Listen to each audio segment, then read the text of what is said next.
ಶಿಡ್ಲಘಟ್ಟದಲ್ಲಿ ಸಂಭ್ರಮ ಸಡಗರದ ಶ್ರೀಕೃಷ್ಣ ಜನ್ಮಾಷ್ಟಮಿ. ನಗರದ ಟಿಬಿ ರಸ್ತೆಯ ಶ್ರೀಕೃಷ್ಣ ದೇವಾಲಯದಲ್ಲಿ ಶ್ರೀಕೃಷ್ಣ ಜನ್ಮಾಷ್ಟಮಿ ಮಹೋತ್ಸವ ಭಕ್ತಿಪೂರ್ಣ ವಾತಾವರಣದಲ್ಲಿ ವಿಜೃಂಭಣೆಯಿಂದ ನೆರವೇರಿತು. ಬೆಳಗ್ಗೆಯಿಂದಲೇ ವಿಶೇಷ ಪೂಜಾ ಕೈಂಕರ್ಯಗಳು ನಡೆದಿದ್ದು, ಸಹಸ್ರಾರು ಭಕ್ತರು ದೇವರ ದರ್ಶನಕ್ಕಾಗಿ ಆಗಮಿಸಿದರು. ದೇವಾಲಯ ಮತ್ತು ರಾಜಬೀದಿಗಳಿಗೆ ಸಿಂಗರಿಸಿದ ದೀಪಾಲಂಕಾರ ಕಣ್ಮನ ಸೆಳೆಯಿತು. ಈ ಸಂದರ್ಭದಲ್ಲಿ ಭಕ್ತರೊಂದಿಗೆ ದೇವರ ದರ್ಶನ ಪಡೆದ ಯಾದವ ಸಮುದಾಯದ ಮುಖಂಡ, ಉಚ್ಚ ನ್ಯಾಯಾಲಯದ ವಕೀಲ ಮುನಿರಾಜು ಮಾಧ್ಯಮಗಳೊಂದಿಗೆ ಮಾತನಾಡಿ, ಮನುಷ್ಯನನ್ನು ಪ್ರೀತಿಸುವುದೇ ಧರ್ಮ, ಆದರೆ ಧರ್ಮದ ಹೆಸರಲ್ಲಿ ದ್ವೇಷ ಬೆಳೆಸುವುದು ಅಧರ್ಮ. ಕೃಷ್ಣನ ಶಸ್ತ್ರ ಹಿಡಿಯದೆ ಅಧರ್ಮದ ವಿರುದ್ಧ ಹೋರಾಡಿ ಧರ್ಮ ಸ್ಥಾಪನೆ ಮಾಡಿದನು. ಸಮಾನತೆಯ ಸಮಾಜ ನಿರ್ಮಾಣವೇ ಇಂದಿನ ಅವಶ್ಯಕತೆ. ಕೃಷ್ಣನ ಜೀವನ ಬೋಧನೆಗಳು ಪ್ರೀತಿ, ಧರ್ಮ ಮತ್ತು ನ್ಯಾಯದ ಸಂಕೇತವಾಗಿದೆ ಎಂದು ಅಭಿಪ್ರಾಯಪಟ್ಟರು. ನಗರ ಹಾಗೂ ತಾಲೂಕಿನ ಗ್ರಾಮೀಣ ಭಾಗಗಳಿಂದ ಸಾವಿರಾರು ಯಾದವ ಸಮುದಾಯದ ಕುಲಬಾಂಧವರು ಭಾಗವಹಿಸಿ ಹಬ್ಬವನ್ನು ಭಕ್ತಿ ಸಂಭ್ರಮದಿಂದ ಆಚರಿಸಿದರು. ಕೀಲು ಕುದುರೆ, ಗಾರಡಿಗೊಂಬೆ ಸೇರಿದಂತೆ ಕಲಾ ತಂಡಗಳ ಪ್ರದರ್ಶನ ಗಮನ ಸೆಳೆಯಿತು.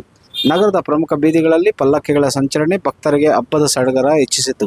ಶಿಡ್ಲಘಟ್ಟದಲ್ಲಿ ಈ ಬಾರಿ ಕೃಷ್ಣಾಷ್ಟಮಿ ಜಯಂತಿ ಉತ್ಸವ ಭಕ್ತಿ ಸಂಭ್ರಮ ಮತ್ತು ಸಂಸ್ಕೃತಿಯ ಒಡನಾಟದಲ್ಲಿ ಅದ್ದೂರಿಯಾಗಿ ನೆರವೇರಿತು. ಈ ಸಂದರ್ಭದಲ್ಲಿ ಹಲವಾರು ಗಣ್ಯರು ಈ ಕಾರ್ಯಕ್ರಮದಲ್ಲಿ ಪಾಲ್ಗೊಂಡು ಯಶಸ್ವಿ ಮಾಡಿದರು. ವರದಿ ಗುರುಮಡಗು ಮೈತ್ರಿ ಲೋಕೇಶ್, ಕನ್ನಡ ಮೈತ್ರಿ, ಶಿಡ್ಲಘಟ್ಟ. ಎಲ್ಲರಿಗೂ ಈ ದಿನ ಶ್ರೀಕೃಷ್ಣ ಜನ್ಮಾಷ್ಟಮಿಯ ಶುಭಾಶಯಗಳು ತಿಳಿಸ್ತಾ, ಈ ದಿನ ಕೃಷ್ಣ ಪರಮಾತ್ಮನ ಜನ್ಮದಿನ. ಆ ಕೃಷ್ಣ ಪರಮಾತ್ಮ ಎಲ್ರಿಗೂ ಸಹ ಸುಖ, ಶಾಂತಿ, ನೆಮ್ಮದಿ ಕೊಳ್ಳಿ. ಈ ಕೃಷ್ಣ ಪರಮಾತ್ಮ ಎಲ್ಲರ ಸಮಸ್ಯೆಗಳ ನಿವಾರಣೆ ಮಾಡಲಿ. ಕೃಷ್ಣ ಪರಮಾತ್ಮ ಎಲ್ರಿಗೂ ಸಹ ಸುಖ, ಶಾಂತಿ, ನೆಮ್ಮದಿ, ಆರೋಗ್ಯ, ಐಶ್ವರ್ಯ ಕೊಟ್ಟು ರೈತರಿಗೆ ಎಲ್ಲ ಬೆಳೆ ಆಗ್ಲಿ. ಆಮೇಲೆ ಎಲ್ಲಾ ಜಾತಿ ಧರ್ಮ ಎಲ್ರಿಗೂ ಸಹ ಸಮಸ್ಯೆಗಳ ನಿವಾರಣೆ ಮಾಡಲಿ. ಆ ಕೃಷ್ಣ ಪರಮಾತ್ಮ ತಮ್ಮ ಭಗವದ್ಗೀತೆಯಲ್ಲಿ ಸಂದೇಶವನ್ನು ಕೊಟ್ಟು ಎಲ್ಲರ ಸಮಸ್ಯೆಗಳನ್ನು ನಿವಾರಣೆ ಮಾಡ್ತಾ ಇದ್ದಾರೆ. ಪ್ರತಿಯೊಬ್ಬರ ಅನುಕೂಲಕ್ಕೂ ಒಳ್ಳೇದಾಗ್ಲಿ ಅಂತೇಳಿ ಎಲ್ಲರಿಗೂ ಸಹ ಕೃಷ್ಣ ಜನ್ಮಾಷ್ಟಮಿ ಶುಭಾಶಯ ತಿಳಿಸ್ತಾ ಇದ್ದೀನಿ. ಎಲ್ರಿಗೂ ಒಳ್ಳೇದಾಗ್ಲಿ.